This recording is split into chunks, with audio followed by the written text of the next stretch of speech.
Well, welcome to Zoom at Noon.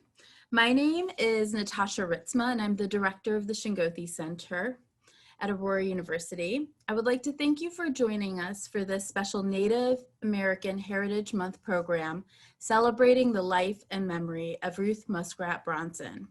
Before we get started, I'd like to mention a couple of housekeeping items.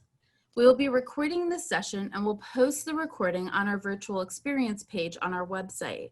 If you want to ensure that you do not appear on the recording, please turn off your video now. We also ask that everyone stay muted during the conversation with Dr. Butters and our guest speakers. Please feel free to type in any questions on chat at any time during the presentation, and we will share the questions at the end of the program during the question and answer session. I'd like to thank Laura Santoyo for handling the logistical and technical aspects of this program.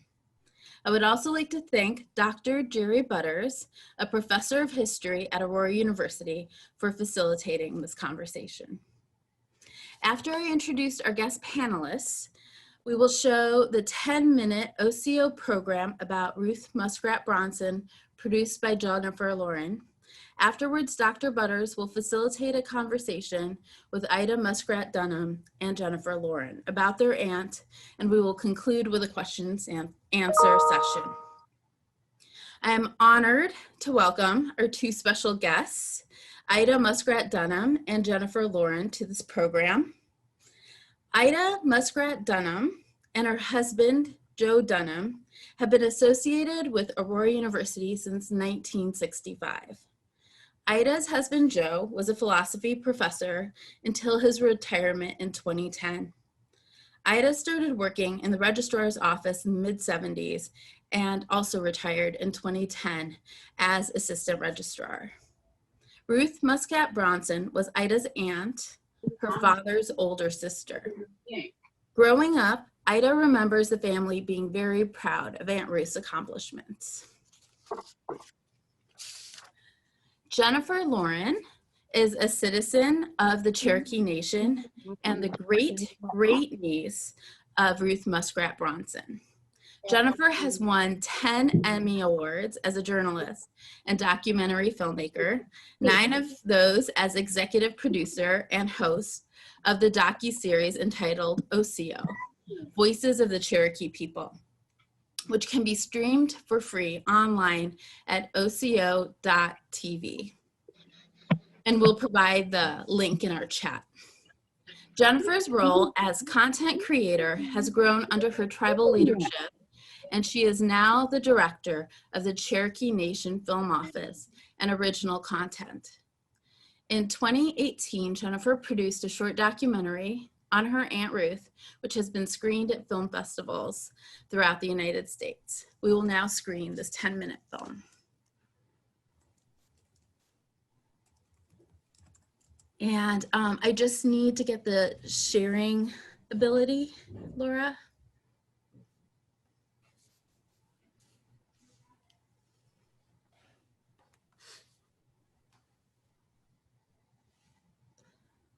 Okay.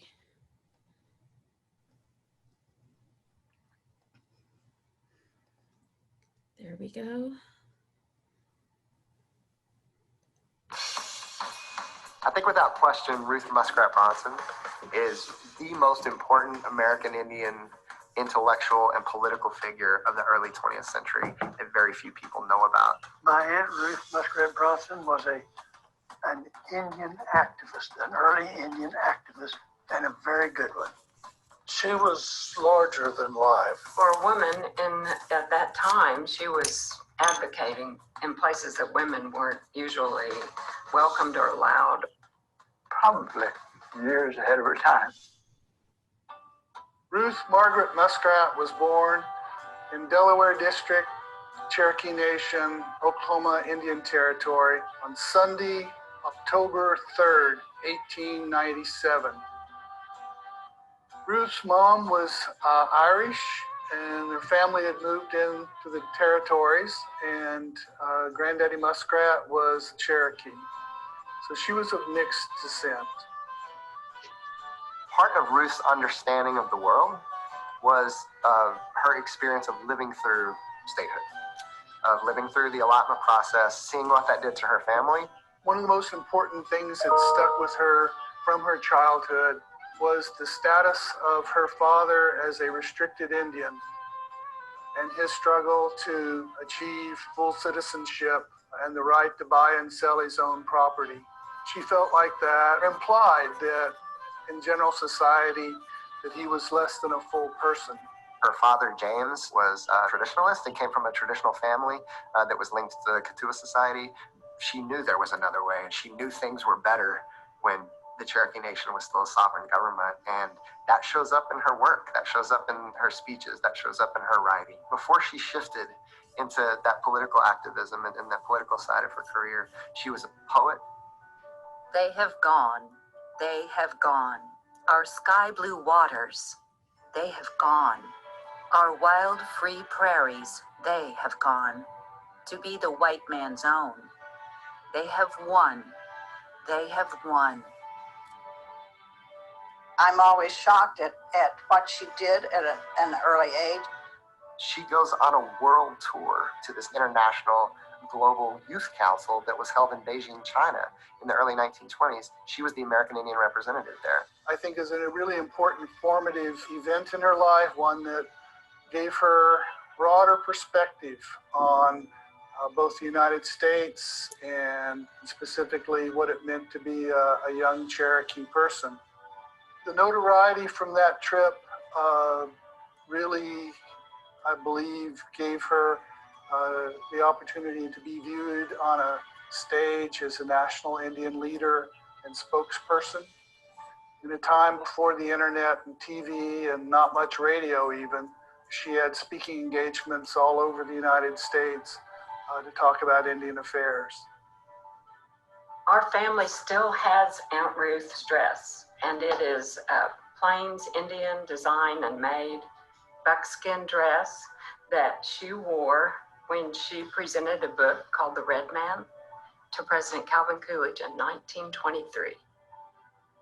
I think Ruth Muskrat's decision to wear a Plains Indian style dress when she went to talk and give lectures for Indian advocacy was quite intentional because she knew who she was talking to. She knew, unfortunately, that when Americans think of American Indians, they think of Plains Indians. So she was just doing what she had to cut through to get Americans to first see her as an American Indian so that then they would listen to her.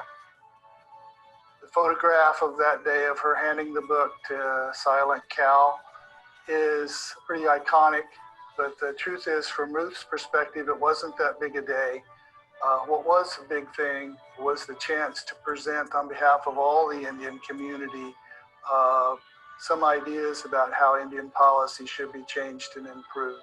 She's addressing the president at the Council of 100 and affirming indigenous knowledge, affirming indigenous history, recounting these histories of significant Native leaders as a way to push back against this narrative of vanishing or this narrative of Indian deficiency, saying this to the president's face in 1923. What made the older leaders great still lives in the Indian youths of today. Ours must be the problem of leading this vigorous and by no means dying race of people back to their rightful heritage of mobility and greatness. We want to become citizens of the United States and to have our share in the building of this great nation that we love, but we also want to preserve the best that is in our own civilization.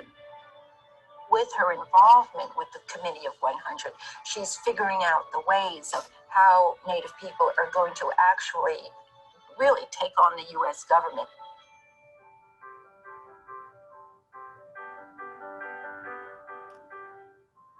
Ruth Muskrat wrote her poem, The Trail of Tears, in 1922, and she was just 25 years old. I think what she did in writing the Trail of Tears poem was really remarkable and really just shows how much of an intellectual she was. In the night, they shriek and moan. In the dark, the tall pines moan as they guard the dismal trail. The Cherokees say it is the groan, every shriek and echoed groan of their forefathers that fell with broken hopes and bitter fears on that weary trail of tears.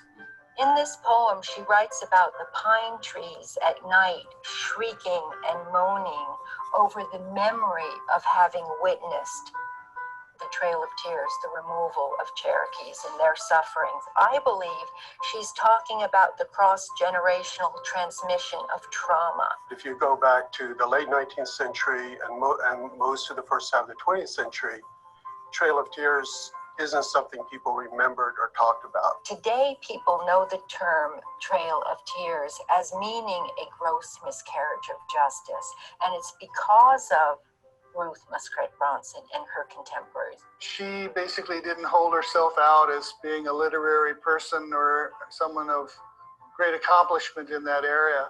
She was, however, really proud of Indians are people too, because it was more political text. It's always such a hilarious title, and in a way a little bit depressing that at that time you could understand why she would have to write a book like that. Ruth married John Bronson, and if ever there was a man who was happy to be married to an Indian, this Connecticut Yankee, John Bronson, was that person.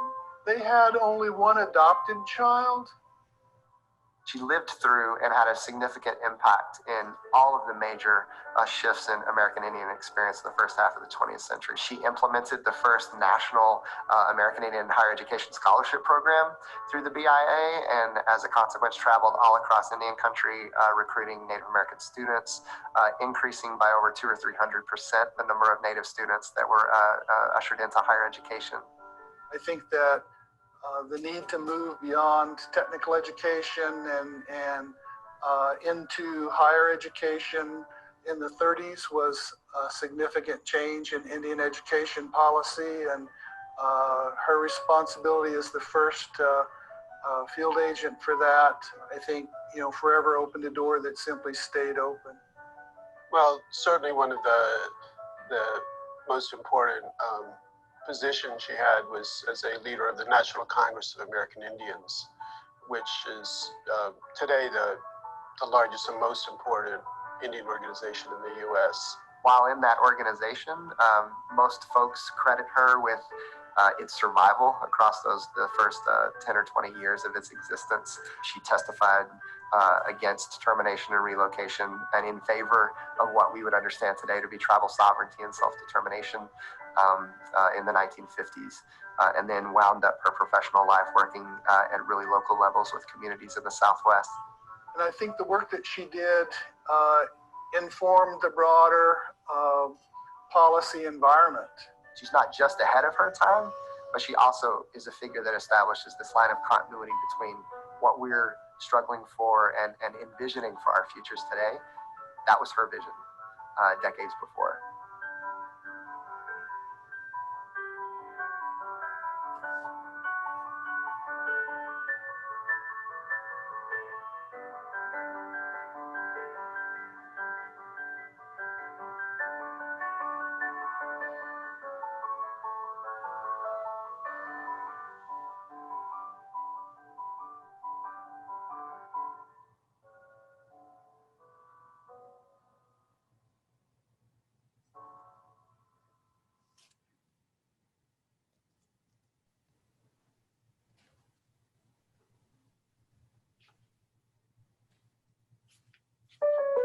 Where are the Kellys? Sleeping. Oh, dreams.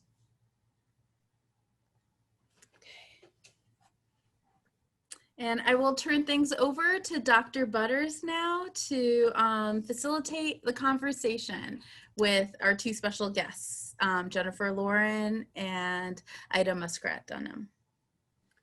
Hi, Ida and Jennifer. Hey, so I was going through Ruth's biography, and I was realizing she was a political activist, a poet, a government official, an educator, a textbook author, a career counselor, a world traveler, a mother, a lobbyist. I was waiting for astronaut to be in that list. I'm just wondering, what was her personality like to have all of those accomplishments?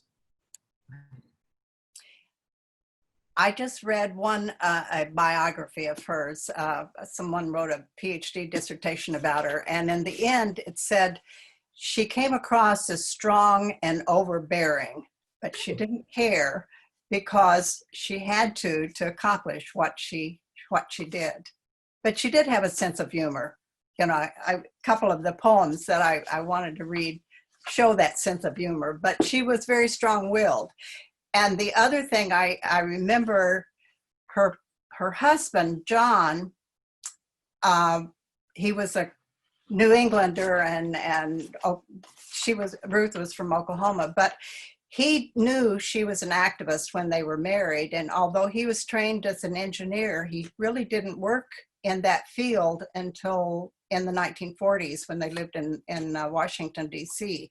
He worked he ran a store, he did other things, so that he put her career ahead of his, which I think is amazing in the 1930s and early 40s. What do you think, Jennifer, about what you know about her personality? So I never got to meet Aunt Ruth, but, you know, in my research and the people that I spoke with, they, you know, everyone would say that, you know, she told you what she thought and she didn't mince words, but that she did have a good sense of humor, you know, but she's one of those people who obviously is somebody that I would call a get her done person. She sets her mind to something and she gets it done. And she obviously accomplished a lot in her life. So I can only imagine that in that day and age, you know, and being a woman in that day and age and accomplishing what she did in that time period, that she had to have been kind of a no nonsense person and did what she had to do to see her vision through. So Jennifer, I mean, she was one of the first of a generation of like nationally known women, right? Was there a tradition of women in Cherokee cultures being leaders the way that she was? Absolutely. So the Cherokee society historically is matrilineal, and it's a clan-based tribe. And so you get your clan and your clan structure from your mother. And so women have always been in the Cherokee Nation held in really high regard and as leaders.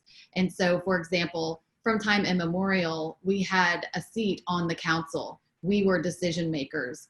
In our villages before European contact, we ran the villages. And so there has, when you talk about characteristics that are transferred from one generation to the next through DNA or however you want to look at that, it's definitely something that as a Cherokee woman, we know that we're strong and we expect each other to be strong, and we expect those, we learn from those before us and we respect those who came before us, and we intend for our children who are girls to be strong women as well. Okay. Can you describe a little bit what life was like in the Cherokee Nation when she was born in 1897? Can you describe what was going on in Native American culture? I can. So the Cherokee Nation, originally, we inhabited parts of the southeastern United States, Georgia, Tennessee, North Carolina, those areas. And under when Andrew Jackson signed the Indian Removal Act, then we were all removed. Essentially by 1838, everyone had come across the now called Trail of Tears. Back then it wasn't called the Trail of Tears, it was just the Indian removal. And so we came across to Indian territory, and essentially Cherokees just dispersed in this, what had been no man's land, and essentially had to start over, start from scratch, start rebuilding their lives. And so these are people who were very successful back in the original homelands, people who had large farms and orchards and livestock, and educated people are now just talking about chopping down trees to build their log cabin in the 1830s. And so as the nation rebuilt, within 10 years though, we had already built the Cherokee Female Seminary and our courts system. And so as time went on, when she, in the late 1800s, we were all sharing communal land in the Cherokee Nation. And there's a phrase in the Cherokee language called gadugi, which means working together. And that's sort of how our communities lived. And it wasn't that you didn't have a property line for your property. You shared with your neighbors and you helped one another. And so that's what she was born into. But then in around that same time is when the federal government wanted to create Oklahoma, the state. And so you have the creation of federal agencies called like the Dawes Commission, who came in and essentially broke up those Cherokee communal lands and assigned them through the Dawes Act to, you're a Cherokee Nation citizen, you get this piece of land, this parcel of land, and they put borders on it. She was born into a time where Oklahoma was becoming a state, which we became a state in 1907. And it dismantled a lot of what the Cherokee Nation had been as a government. But she continued to see that for what it was, and sounds like since she was a child, saw what her father had to go through and worked to kind of try and right those wrongs her entire life. Okay. So she was, where I'm a little confused is it correct she was born on the Delaware Nation reservation? So no, it's the Cherokee Nation, but that particular area of the Cherokee Nation, it's essentially where Grove, Oklahoma is now. There was some other tribal land there, but no, she was born in the Cherokee Nation. It was called the Delaware District, probably. Oh, okay. All right, I've got you. Delaware District. Which is now Delaware County in Okay. Oklahoma. So you talked a little bit about kind of the matrilineal nature and female leadership in the Cherokee Nation. Was there something about her own her family background that led her to be an activist and a leader? I would say from what I learned, and probably Ida, what you have learned,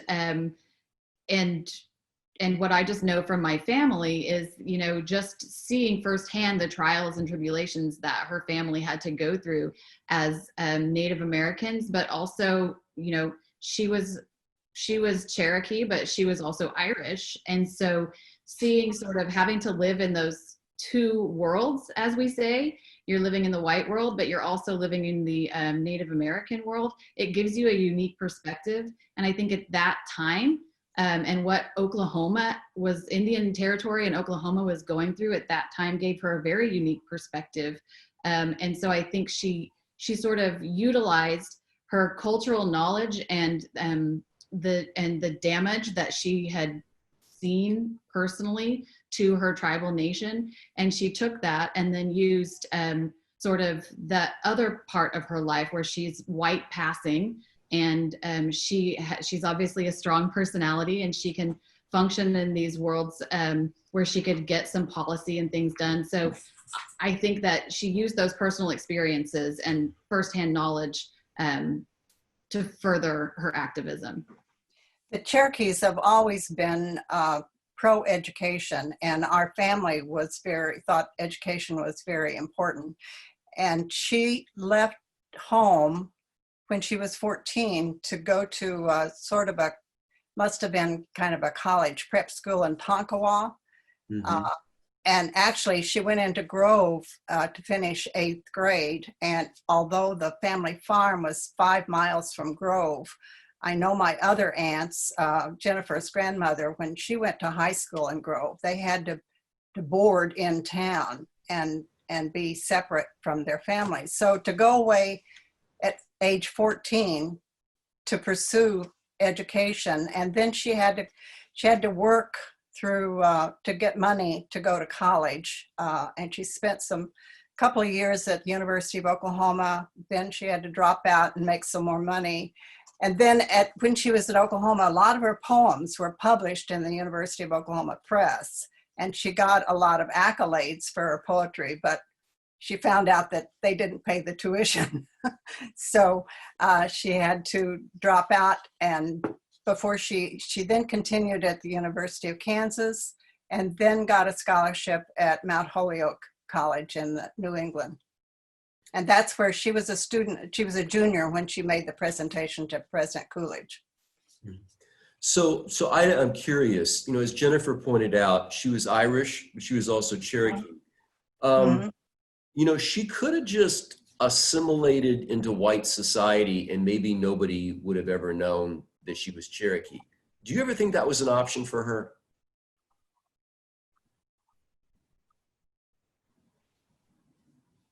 Actually, around Delaware County and Brown Grove, Cherokees were in the majority of citizens. Okay. So the assimilation into the white world was the whites assimilated into the Cherokee community. That's good to know. Okay. So what was her, so she's going to a number of different schools. She's going to a number of different universities. What's her goal, do you think? Why is she getting an education? I think she wanted to help better her people. And during in between one of the schools, she worked for the YMCA on a reservation in New Mexico or Arizona, I can't remember which. And that's what she got attention from that. That's why she got the invitation to go to the youth conference in China.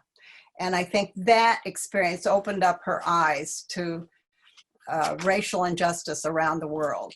And she wanted to work for the betterment of her people as well as other people's. Okay. So Jennifer and Ida, I'm curious, from what I've read about her, she seemed to be very politically savvy. I mean, she seemed to be a pragmatist. She seemed to know how to work with Native leaders and yet still realize what she might be able to get out of the politicians in Washington, D.C. Can you tell me what her goals politically when she was fighting for Native American rights? Well, in one segment of her time during the National Congress of American Indians, she was working for the Alaskan Natives to help them from the encroachment of the fishing rights and the timber rights. And this was before Alaska statehood. And that was news to me. I didn't realize she'd traveled to Alaska, and evidently she made several trips to meet with the tribal leaders there, and then came back and lobbied with Congress to stop some of the legislation to take away the lands from the Native Americans in Alaska. And she did the same thing in tribes out west too. And so when she started, you know, that the famous picture of her with the Committee of 100, you know, when she was invited back the next day to have lunch in the Rose Garden and spoke about, and in her speech the day before was speaking about the need for Native Americans to be educated in a way that other Americans were educated. And so she was fighting essentially for civil rights for Native Americans through education. And I feel like that the common thread or the through line throughout all of her political endeavors is that there was just a need for essential civil rights, no matter if it was in Alaska or in Arizona or New Mexico or Oklahoma. It was really for basic civil rights. And also the Native American vote is something that she had worked on early in her career, is my understanding as well. So Stephen had a question of whether she wrote in the Cherokee language or not. No, she did not. Okay. So again, this is something I don't know about. So Ida, maybe you know this. For a number of Native American students in the early 20th century, they were sent to boarding schools back east, often historically Black colleges or universities where there was also education for Native Americans. Did the Cherokee not do that? Did they not participate in that, or what? They had their own school in Tahlequah. They had the Cherokee female seminary and the male seminary. And in fact, we have a letter somewhere, I think my brothers have a copy of it, from my father, who his parents took him to Tahlequah to school in the wagon. And I think he didn't want to be there, so he beat them home. And of course, they had to turn around and take him back. So I do have a picture of the Cherokee school in Tahlequah with his picture in it. So he did go there. They did, I don't think they participated in the boarding schools like at Chilocco, and there was a school at Wyandotte, Oklahoma, which was near Grove, but I don't believe that the Cherokees did. Do you know that, Jennifer? Yes, I do. Some of them did, yes. Oh, So they we did. have several Cherokees that went to the Chilocco boarding school and a couple of others. But yeah, the Cherokee female seminary and the Cherokee male seminary in Tahlequah were world-class educational, they were just world-class. And so we actually educated non-Cherokees in those schools as well, because it was the best education you could get west of the Mississippi at the time. Jennifer, for a lot of those schools that were east of the Mississippi, one of the major goals was assimilation. All right. It sounds like that the Cherokee seminaries did not do that. Is that correct? Not in the same ways that they did in the eastern part of the United States with other tribal citizens, but they weren't without issue. I'll say that. Yeah, there was some assimilation, but not to the degree. You were not discouraged from speaking the Cherokee language at the seminary, which if you were at a boarding school in the East, you would have been punished for speaking the Cherokee language. Now, later on in Oklahoma in the 1950s, when kids went to community schools in the Cherokee Nation in the state of Oklahoma, they were punished for speaking in the Cherokee language, which is one of the main reasons that our language is in the trouble that it's in today. Okay. Would these have been native teachers, or would these have been white Oklahomans that were teaching? White Oklahomans and missionaries. Mm-hmm. Okay. So when did she start doing poetry? When did she start writing poetry? I think probably when she was at Tonkawa. Okay. That was when she was in high school. But So definitely and when she was in her first years in college. So I know you're really familiar with her poetry.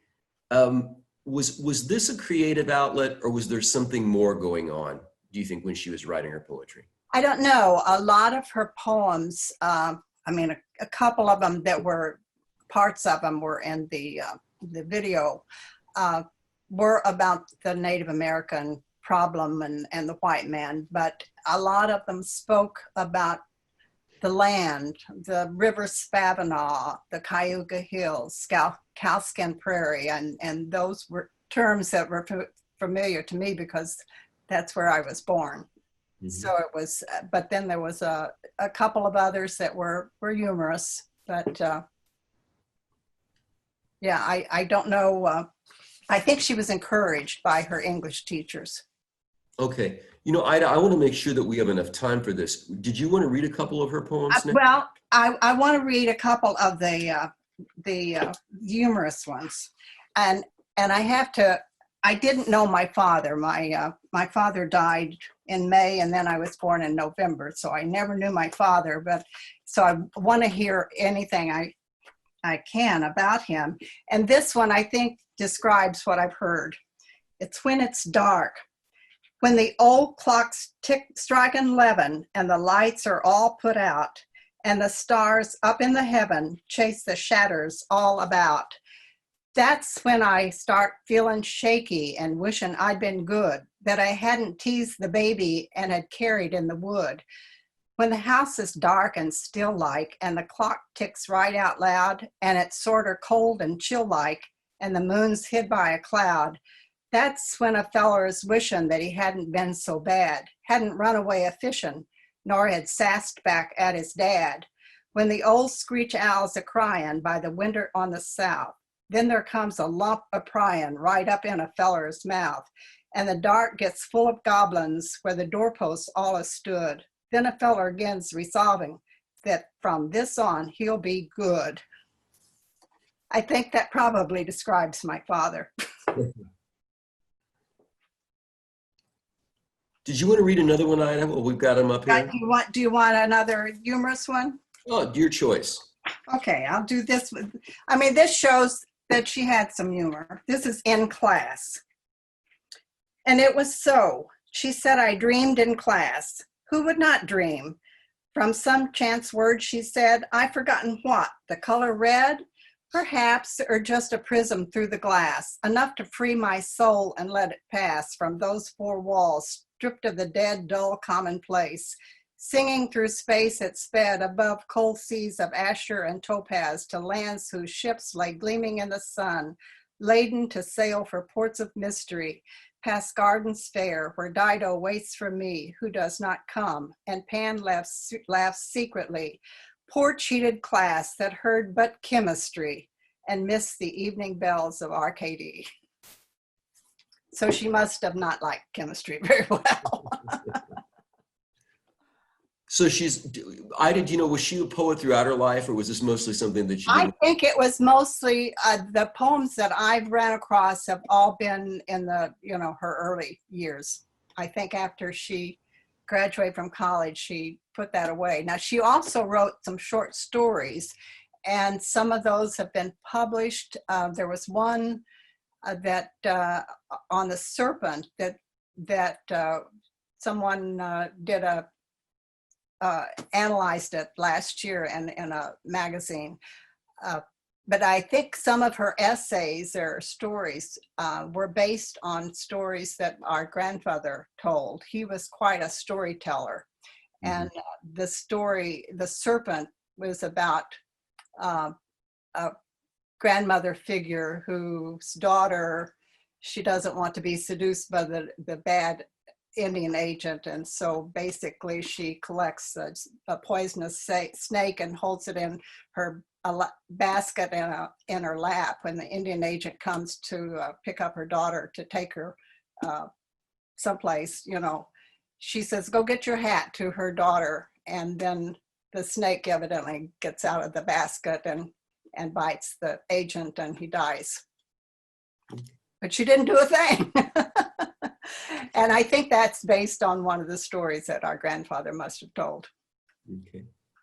So when she's in the mid part of her life, she also becomes an author of several books. Jennifer, can you talk about in those books a little bit? Indians Are People Too is the one that, we know most about. I have a copy of it, and it's nonfiction, and I think it's when she's not working on her poetry anymore, but she's working on nonfiction writing and also her activism at the same time. And so I don't know, to be honest with you, much more about any other books that she had written other than the short stories that Ida just talked about. Ida, I don't know if you do. No, I don't. I know there's another couple of books mentioned, but I don't know them. And The Indians Are People Too, I read that was written for a young people's study guide for the Methodist Church. Well, Ida, that was my next question. I saw where she wrote a book called The Church in Indian Life, and I was wondering what her religious beliefs were. Well, my grandfather was Baptist and my grandmother was Methodist, but Ruth was Presbyterian later in life, but I think she worked with the Methodist church more in her youth. Okay. Probably John Bronson was Presbyterian. So can we go back to her younger days? She did a presentation before the Committee of 100, and I got to admit my ignorance. I hadn't heard of that before. Can you tell me who they were? So my understanding is that they were a committee of 100 Native Americans that were invited by the president to come to the White House. It's my understanding that that president was very interested in kind of the curiosities of Indians at the time. You have to think about how Indians were perceived in that time period. So sort of like mystical people that fell victim to a lot of stereotypes. So you have the pan-Indian issues that really came to be during that generation, where you stopped seeing people stopped talking about there's so much the different tribes and the different cultures within each tribe, and just started talking about Indians as like they're all the same. And so I think that I'm not sure what the intent of the Committee of 100 was for, but I know that it was, as far as I know, it was to talk about policy initiatives for Native Americans and starting those conversations with the president and his cabinet. From what I've read, nothing really came of the Committee of 100. Right. And that was before the National Congress for American Indians, probably why that was started later. Well, do you know, how did she end up at Mount Holyoke? I mean, that was a very elite. The scholarship. Mount Holyoke, she wasn't the first Cherokee to go to Mount Holyoke, but I think she was the first one to graduate there. Elias Boudinose, who was one of the Cherokee persons in history, his daughter went there. And there was another Cherokee girl from North Carolina or the East that went there, but it was through a scholarship, probably through the association that she had with the YWCA. Okay. She also, when she worked at Haskell, she really worked to send another Native American student to Mount Holyoke. And the mother of the little girl that she adopted was one of her proteges. And she went to Mount Holyoke and graduated. And then that woman died at an early age. And so that Aunt Ruth adopted her daughter. Okay. So I went to the University of Kansas, so I know what Haskell is. Can you explain kind of what Haskell is to everybody? It probably started out as a boarding school, but it's a school for Native Americans, and it's one of the better ones in the United States. They do probably vocational training was all they did when she was there. Jennifer, do you know what the status is now? Actually, I have one of my nephew's daughters works at Haskell now, which is kind of interesting. Do you know any more about Haskell now? More about Haskell. I know it's still in operation, but I don't know anything more than that. Well, I can tell you something frightening. So when I was at the University of Kansas, Haskell was probably only about 5-6 miles away. And it was not until the 1990s that somebody got the bright idea that maybe those two institutions should work together, which is insane. All right. So you've got the Haskell Institute, but you've got other people teaching Native American history at KU, which was the dumbest thing I've ever heard. So what ended up happening to her daughter, her adopted daughter? Her daughter, actually, I met her again when she lived in Chicago. When we first came to Chicago, her husband worked at the Lincoln Park Zoo. She's now deceased, but she after they lived in Chicago, she moved to Denver, Colorado, and so she died about 5 years ago. Okay. Do we have other questions? I don't want to dominate all this. I want to see, are there other questions from everybody who's out there?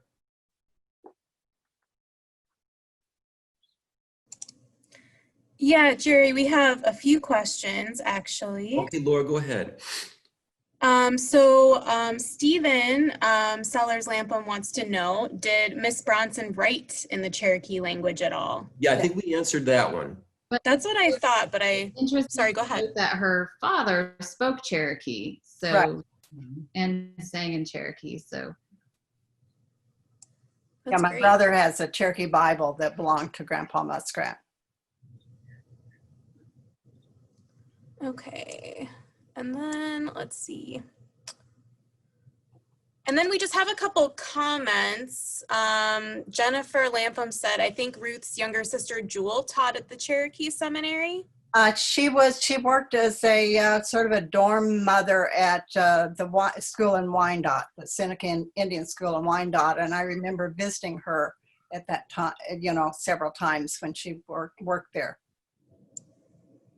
And her brother, Harvey, was worked with the Bureau of Indian Affairs out in the West Coast and Washington State and Oregon and Nevada. And Any others, Laura? then, let's see. So a couple more comments. Tessie says the Committee of 100 was supposed to be a diverse gathering of Native people to advise on policy issues, but there was a lot of division in the group. It didn't really come of anything. It's mentioned by Dr. Tisa Wenger in relation to the Pueblo Indian dance controversy. And then anybody want to comment on that, Ida or Jennifer?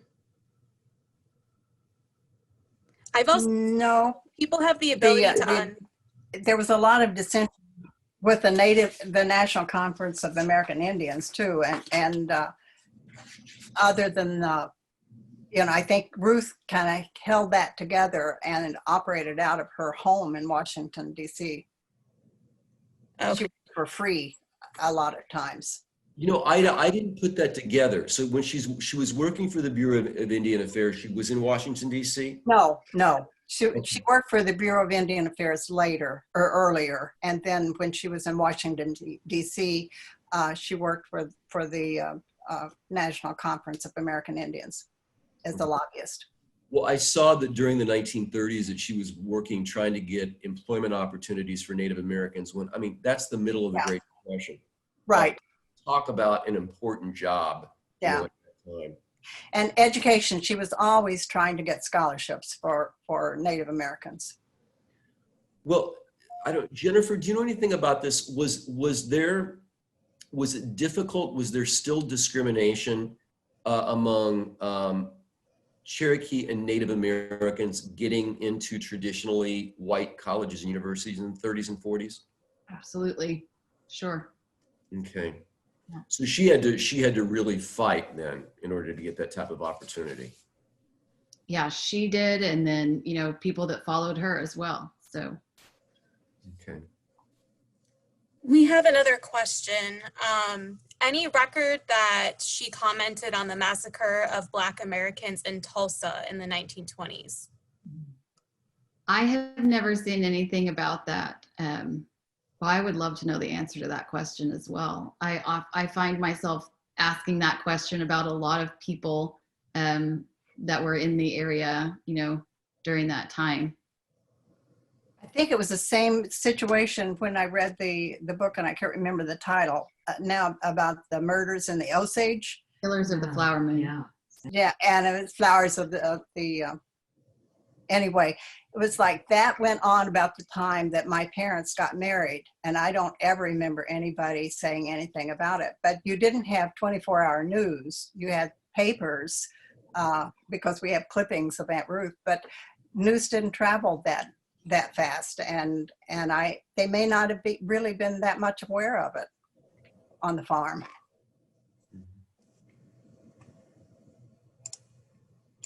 Ida, what can you tell us about Ruth's later years? The later years, well, one of the interesting things, after she retired to Tucson, she worked with the San Carlos Apache Reservation and actually helped one of my brothers adopted an Apache baby. She helped facilitate that. And then she worked with the local tribes around Tucson with Save the Children Foundation. More doing, one of the things I thought was interesting, she did work with helping women do things for themselves. Like, she worked with one group of women who started an auxiliary for the hospital. And then they expanded that into doing other things for their community to better their community. So that's kind of the type of work she did in her later years. So you're basically telling me she never really retired. Right. Okay, that's what I thought. Yeah. Even though she had a stroke and she was still acted as an advisor to people. I would add on to that and say that when I was researching this story, I had the opportunity to go search through the archives at NMAI. They have all of the NCAI archives there. And so they were able to pull anything that had Ruth's name attached to it. And I was able to sit down and read letters that she had written when she was retired, and she was still advising people. They would write her and ask her questions, asking for advice on certain policy issues. And she would always write back, and she would give advice, but then she always made some sort of a joke about how she's glad that she wasn't doing the work anymore in Washington, D.C., but that she was enjoying her life where she was and making a difference in communities. One of the interesting things for Chicago area people, and I can't remember what, I think it was when she worked for the National Congress for American Indians, she wrote a lot of grants, and she got 2 substantial grants from the Marshall Field Foundation, which Chicago area people would find that interesting. What else can, I guess 2 questions I've got for both of you. What else can you tell me about her that might not show up, let's say, in an internet search? And then what do you think her legacy is? She was very interested in her family, and I noticed one of the times that she left work was when her mother was ill and came home. Since my father was deceased, I was the youngest of 7, and she played a big part in urging all of us to go to college, and advised more than we wanted what we should do with our lives. So she was very interested in betterment of our family too. Okay.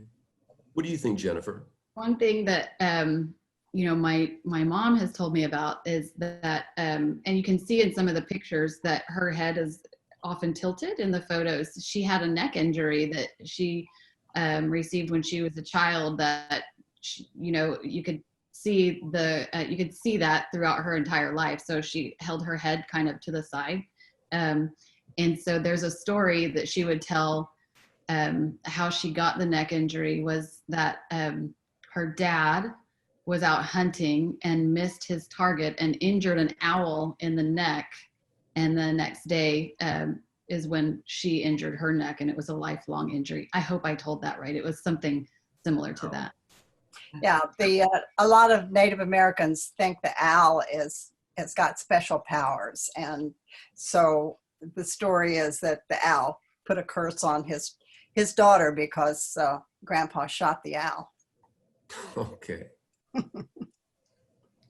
I would just add that one thing that I found in interviewing Cecile Guantamé, who is the curator of National Museum of the American Indian for the Smithsonian, that in her studies of Ruth, what she believes is that Ruth and her poem entitled The Trail of Tears is one of the works of art of the time that is actually attributed to naming the Indian removal the Trail of Tears. Oh, wow. We call it the Trail of Tears now, but it was not ever known that in Ruth's time, when she wrote the poem called The Trail of Tears, that was the kind of the first time she had said that phrase out loud or put it onto paper. And so Cecile credits her and a couple of other Native American writers for kind of coining that term, which I think is really incredible. But then that poem in particular, Trail of Tears, also if you read the words, she's describing something that we know today as intergenerational trauma.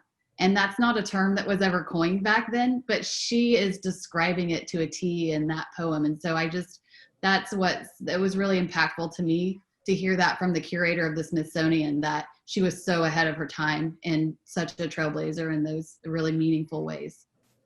Wow, that's interesting. Well, we're just about out of time. Are there any more comments? Or there were some great comments that were down here about her experience in Mount Holyoke and about how it seems as if your family has a legacy of very strong women. So. And I'd like to tell people too, I've given everyone the ability to unmute themselves. So if you'd like to speak, about Ruth or, ask some questions that way, please feel free. Well, this has been a really wonderful Zoom. Thank you very much. Thank you. And, Anything else? you're a cousin, or are you related? Yeah, Miriam Sellers Lapham was my mother, and her mother was Ruth Muskrat. I mean, Maud. Maud. Okay, so you're Steve, right? Right, Steve Sellers Lapham. Okay.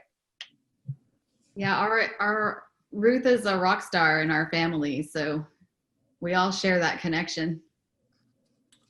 I think Right. there's several cousins that are on Zoom. Yeah, this is Joan Lapham Morrison. Steve is my brother. Miriam was my mother. Maud was my grandmother. And this is just wonderful. I hope it's available at some point later on where others in our family who are working and not available to see it right now can access it. Do we know That's that? recorded. We're recording it and we will post it on our virtual experiences page. Great, thank you. Yeah, other cousins, if you want to just say hi, it's kind of neat having a 30-second family gathering. Hello. Yeah, we don't often get to see each other, so this is kind of cool.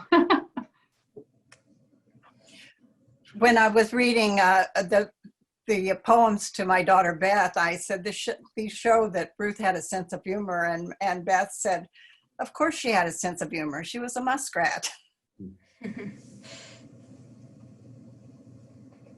Well, I just want to say I'm Maida's daughter, Melanie Greenberg, and I just want to say I appreciate you putting together this program today. I think this has been a wonderful way to honor Ruth's legacy. I think she was always, as Jennifer said, a rock star in the family, but I feel like her impact is being seen even more today. As Mom mentioned, it just kind of blows my mind, people doing PhD dissertations just on my great aunt. So it's just wonderful how we're honoring her legacy now.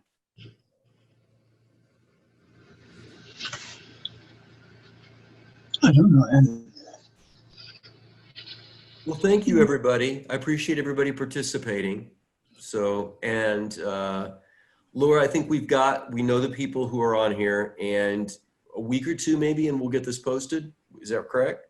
Yes, so this whole session has been recorded, and after I've downloaded it and, edited it just for clarity, then we will post it on our website. And if you follow us on social media, I usually post the link on our Facebook as well. If any of you want it sent directly to your email, I would also be happy to do that. Just email us at museum@aurora.edu. I'll put that in the chat as well. And I'd be happy to send the link via email. But yes, it will be available online. Okay. And I would again like to thank Jennifer, Ida, and Jerry for today. So thank you so much for participating and hosting. So thank you so much for having us and for highlighting Aunt Ruth's work. The more people that know about her, the better. Well, it was fascinating. As soon as Ida told us about it, we wanted to feature it. So she has a fascinating, incredible life. So I think more and more people should know about it. Thank you for doing Thank this. you, everybody. It was a great show. I appreciate it. I really enjoyed it. Hi, Sam. Thank you.